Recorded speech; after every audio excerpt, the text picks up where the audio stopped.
our first cheesemonger in the show. So thank you, Liz, for joining us today. It is so fun to be here. One question, do you got cheese? Yes, I do. So Liz, yeah, it's fun to be here.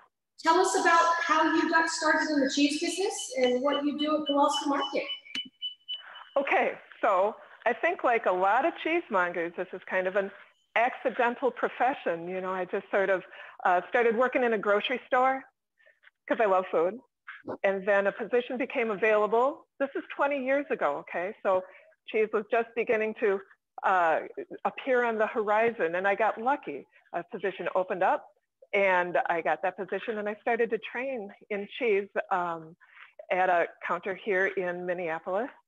And then my career has just sort of paralleled the trajectory of American artisan cheese. That was in 1998 when I started, and American Cheese Society came around in 1983, I think. So they were just kind of hitting their stride.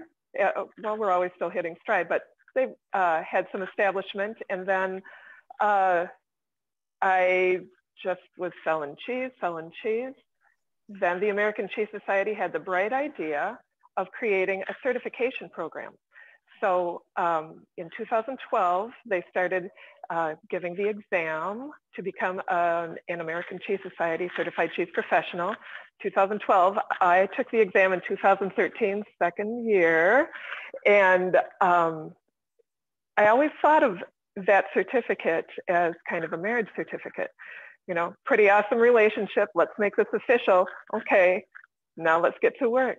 And so ever since then, I have been learning more, teaching more, exploring more, tasting more, eating more cheese. And it's all part of the fun. And I've been doing it in grocery stores. That's a big thing with me, is to work in a grocery store. So I love that. It's not a specialty cheese counter. It's actually in a grocery store. Which is great, because that way you access our regular consumers who may not always have the opportunity to taste artisan American cheeses. Exactly so. It's a wonderful place to tell the story, to explain to people why cheese is the way it is, and who makes it, and how they make it, why they make it, what's it taste like, how are you going to use it. Also, I feel like the prominence, the importance of grocery stores is kind of underscored in these difficult times. COVID, once COVID hit and things got very serious, so many venues and places of gathering were severely curtailed. Where do you get to go to see each other, to look in each other's eyes, even if we can't see smiles so much anymore? This is where we make a connection to our humanity. It's sort of the new Main Street of the community. I've always felt that way, but I think the importance and the responsibility of working in a grocery store has become very apparent over these last, I guess, what, 10 months, 9, 10 months. And of course, cheese is a brilliant platform for that. So people always seem to take more time to have a little conversation at a cheese counter. I'm sure you have regulars. You must have kids that come see you for a taste of cheese, and you must have regulars that come and visit you and ask you for a recommendation. For sure, for sure. Yep, that's the community. That's what we do. Always have to say hello, see how people are getting along. And that's our new tagline, Liz, and I told you yesterday, Cheese Chats, creating community through cheese. Exactly so. Yeah, and that's right. That's what you're doing in Minnesota. And I see this beautiful cheese table you have in front of you. Would you like to share the cheeses that you are featuring today? Oh, yeah. Shauna, when you said showcase some cheeses, I immediately went to Minnesota. As you should.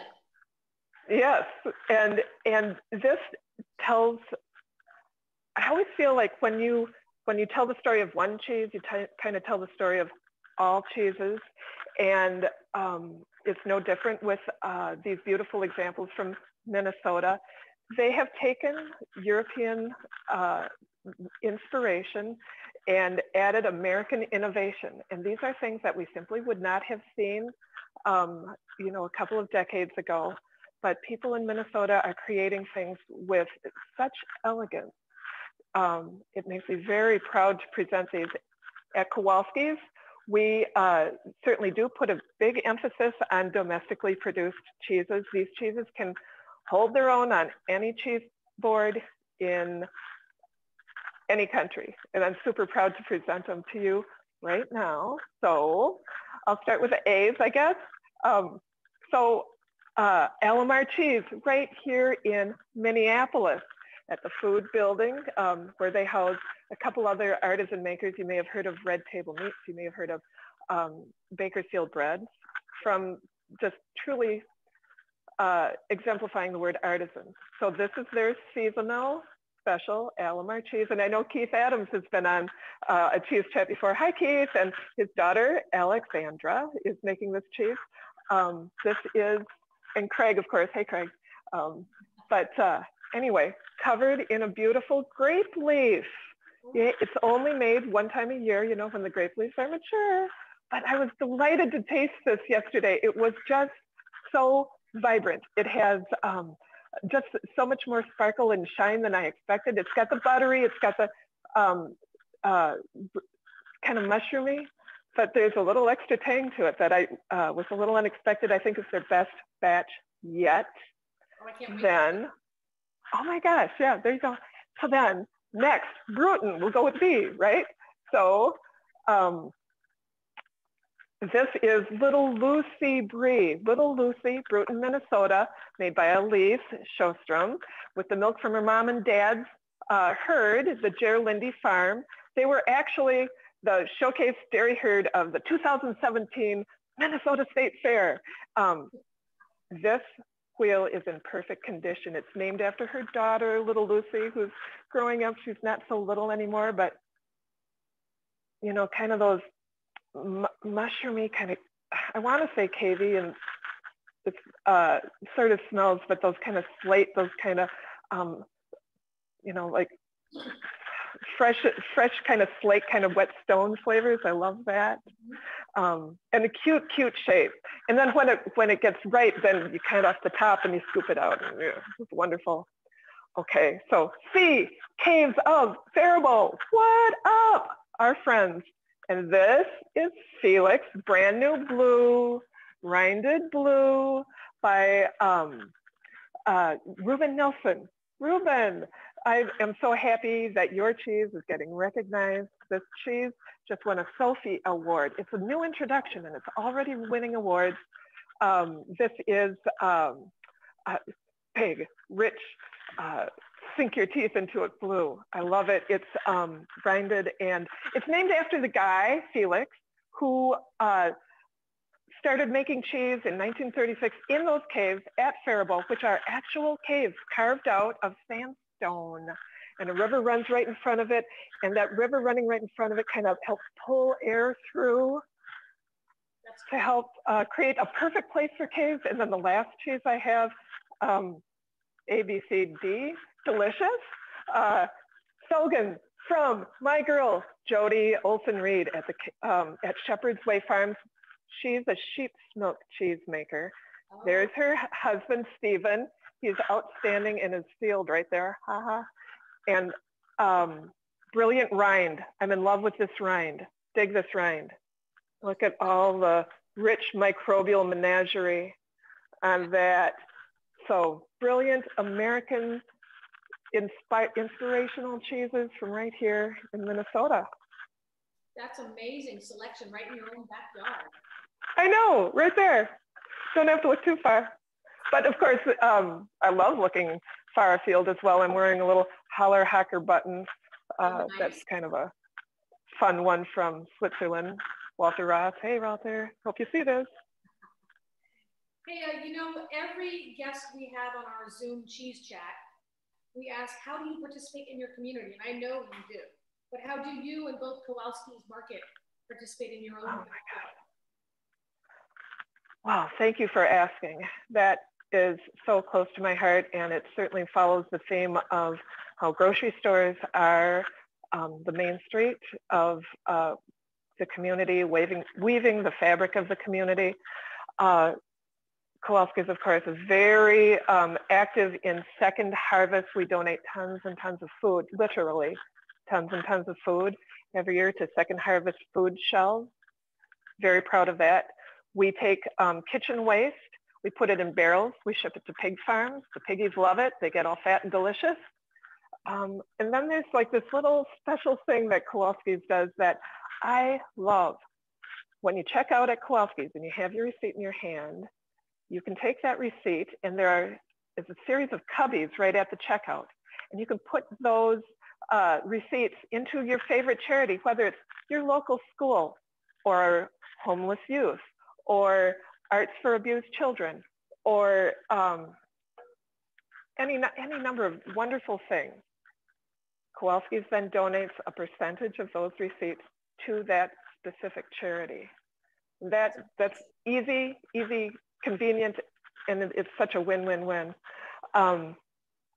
Another thing that I do is I'm in Les Dames d'Escoffier, which is an international group of culinary women, sort of a big giant sorority, which is kind of awesome. And we do philanthropic work. We raise money and we give it away. Who do we give it away to? Women in the culinary arts, whatever venue of the industry they're pursuing. If it's wine, if it's chefing, if it's just bakery, anything. If they need a new set of knives, or they need a scholarship to go to pay off their school bills, things like that. There's also, my chapter has a special charity. We do urban roots. So it's for kids in the city to garden and to cook the foods that they grow. They have a big old pizza oven in the back, and it's great. It's great. Very inspirational. I want to put a plug in for something special, you guys. Okay, so listen up.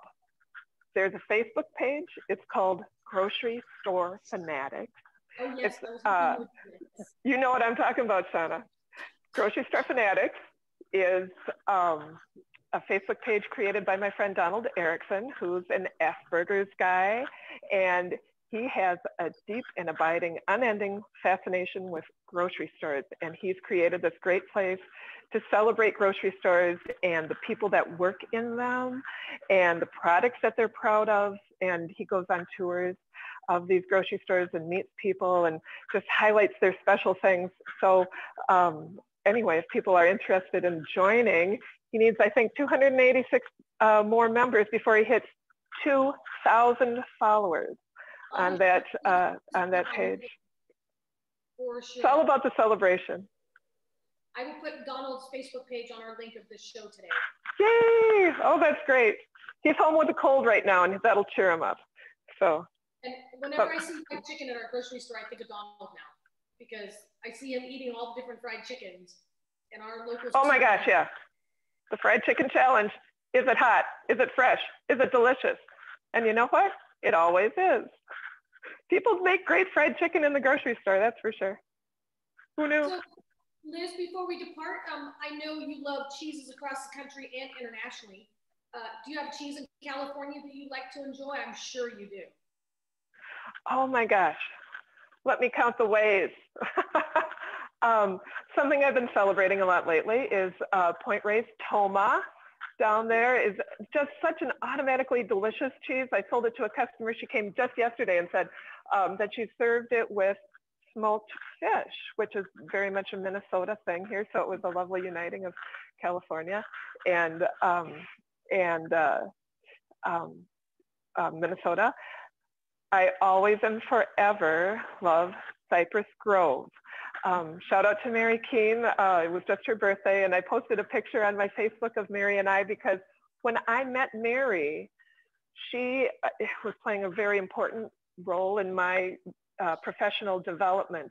She sponsored me to go to California, to San Francisco in 2015 and participate in the Cheesemonger Invitational Competition. And that was where I really started networking with other cheesemongers. There are a number of challenges in that competition. It's huge, it's intense, believe me. And without Mary, I would not have been able to get out there and network. I want to shout out to the CMI too, because they really are the platform that has elevated the cheesemonger position into true professionalism. You know, when people are quizzed on their knowledge and they're tested on their sensory evaluation capabilities and their salesmanship and their presentation skills, all those things that we have to bring to the counter every day to field all the questions that we have to field there to educate and create enthusiasm for our customers about our cheese. So yay, CMI. Other California cheeses, oh, can we just go up north to Oregon and say, hey, Rogue River Blue, I got 4 of your wheels at my case right now. Oh, if, people have to know that that has been judged the world's finest cheese last year, reigning champion, and what a sustained demand for that cheese. Again, a seasonal cheese. Right. Again, very special. So. I love it. Hey, Liz, we have a few questions for you. My daughter's going to read them off for us. Okay, lay it on me. I can't read them. I can't see the questions. Oh, let me read them. My daughter's going to read them off to us because I can't read across the room. My apologies, everyone. Here comes a sneak peek, Karina. Oh, it was Cindy. She just said, nice shout out to the Dam and its philanthropic mission.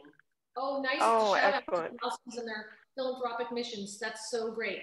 I actually think absolutely. Our local grocery store. I think that would be so cool for our local market to do that. I'm sorry, to do what? I didn't quite hear. To do your cubbies, the receipts. Oh yeah, yeah. It's all set up and ready to go. Mm-hmm. I think it's such a great program. Well, yeah, Liz, it's simple. Is there anything else you'd like to share with us? Well, I just really appreciate this opportunity to talk with you and say hello to everyone. I want to say thank you for creating another avenue for people to connect. You know, it's been tricky. We didn't have a cheese conference this year. We're not able to do cheese classes. Actually, this is the room where I usually teach classes. And we haven't been able to do that. Oh, hey, let me put in a little plug. Monger Minute. So since we haven't been able to do classes, Kowalski's did a pivot, and we created a little segment called the Monger Minute, starring Liz, the cheese lady.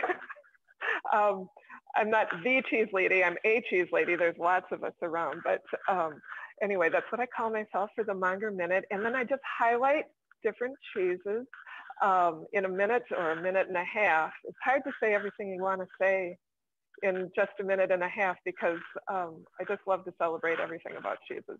So anyway, tune in, there's 10 episodes, gonna be 11. We're filming next Tuesday for Rush Creek Reserve. Get excited, people. So there's that. And what else? I want to say hello to everyone that work in grocery stores. Just remember that when the going gets tough, that we are kind of on a mission to sustain the community, to take pride in what we do, in getting people their food, but it goes beyond just sustenance by food. It's sustenance for our hearts and souls as well. Come in and say hello, wear your mask, say hello kind of quickly, but come in and say hello. Let us take care of you.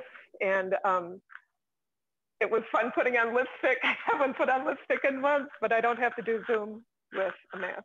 So anyway, this will be a little snapshot of times during COVID. It will. Cheese chat. And Liz, I'll email you and get a link from you for your longer minutes, and we'll we'll add it to the website. So I want to thank you from top to bottom for being. Paul has a question. Oh, we have another question for you.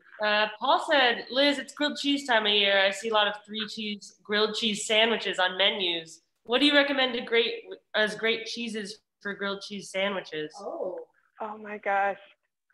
This is such a common question and I never get tired of it. Okay, so get good bread, get good butter. Of course, Beurre de Barat by Rodolphe Lemonnier, the French cheese from Normandy, is my butter. And yes, I use that to make grilled cheeses. But then the next question I ask my customers is, do you want kind of smooth and creamy, or do you want something a little more robust, or do you want something with a lot of pizzazz? And then that will kind of guide the answer to that question. So for smooth, I love a great butter case. There's one from Wisconsin, Cow Caviar. Bob Wills makes it in Plain, Wisconsin. And it's just got enough like smooth butteriness, enough acidity to give it a little personality, and it melts like a dream. Then, of course, Widmer's 1 year old cheddar. Say it loud and say it proud. I love cheddar. I'm from Wisconsin. I love cheddar. I love melting cheddar. I love it in a grilled cheese. Then, okay, get a hold of some Beecher's flagship. Yes, handmade cheese out of Seattle. Got a little kiss of Gruyere, got a little kiss of cheddar, got a whole big, satisfying, all the way through the palate, yummy cheesiness to it. So that's it. Of course, then we can always go to Switzerland and have a Gruyere and ham or whatever. Give it a little kiss of fig jam. You know, that, yeah. The cheese of many moods. Liz, one of our favorite grilled cheese that we used to serve at our cafe was the Widmer's brick cheese. Oh my gosh, yes. With a tasso ham from New Orleans. So the spiciness of the ham and the delicious, stinky deliciousness of the brick cheese was amazing. Yes. You put it in a Creole mustard. Yes. Yes. So much yes. So much yes. I've been there. I've seen the actual bricks that Joe Widmer uses to press the brick cheese, and he uses the exact same bricks that his grandparents used when they started making that cheese in 1922. Isn't that amazing? So in 2 years, it's going to be their 100th anniversary, and I have to get in touch with them and see what we can do to celebrate. But yeah, oh, wow, what a sandwich. What kind of bread did you put that on? On a multi-grain slice from Cousteau Bakery here in Sonoma County. So little nuts, yeah. seeds, good texture, brick cheese, spicy texture, yeah, all the things. Oh my gosh. You know, it is snowing and sleeting outside. It's the beginning of winter here in Minnesota, and a sandwich, a hearty, rich sandwich like that, grilled cheese with Widmer's bricks, sounds so good right now. Thanks for asking the question, Paul. Well, I'll get you some. Next time you call in your order, I'll make sure you get some, okay? Last question. Someone asked, I love cheddars with the crystalline bits, but I wish I would be a little more knowledgeable about what I'm eating. Do you guys have any input on that? Do you want to share on how the crystallization occurs in the cheddars? Well, do we have another hour? Because I love this question too. So this is a very interesting question. Cheddar and the crystals in it. Traditional cheddars do not have that crystallization in that. That is brought in by a certain starter culture called Helveticus, and that you'll find that a really good example of that in aged Goudas. You'll see those same little flavor crystals. Some people introduce that into their cheddar making. And as the cheese ages, the crystals will form. The crystals are not salt. They are not calcium. Those crystals are an amino acid called tyrosine. Tyrosine comes from the Greek word tyros, which means cheese. And it's a neurotransmitter. It goes to the pleasure center of the brain and it does things to it. So it makes it very delicious and it makes us want more. It introduces a sweetness. It introduces a nuttiness to the cheddar. So cheddar is a broad spectrum, you know, from the savory, traditional ones with good acidity, sharp, when you feel the sharp. So the crystal ones, which are so delicious, just automatically delicious. Don't even have to work at it. You'll love it. Those are the ones with the crystals, with the nutty sweetness. People are loving those right now with fall apples. So those are delicious. So that's what that is, that little crystal in there. It's present in all cheeses. Tyrosine is in all cheeses, but it's most immediately apparent when a cheese has aged out, when a certain cheeses age out like that and form those little crunchy, yummy flavor crystals. Well said, Liz. Thank you. Thanks for the great questions, everyone.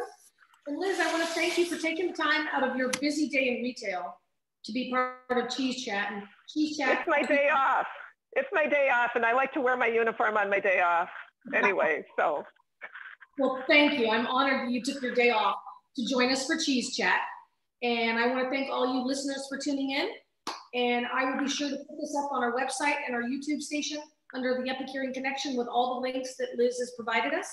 And thank you again, and let's stay in touch because our new theme is Cheese Chats, creating community through cheese. Thanks a bunch, Shauna. This was really wonderful. Thanks everyone for joining. Liz, we'll talk to you soon. Take it cheesy. Thank you.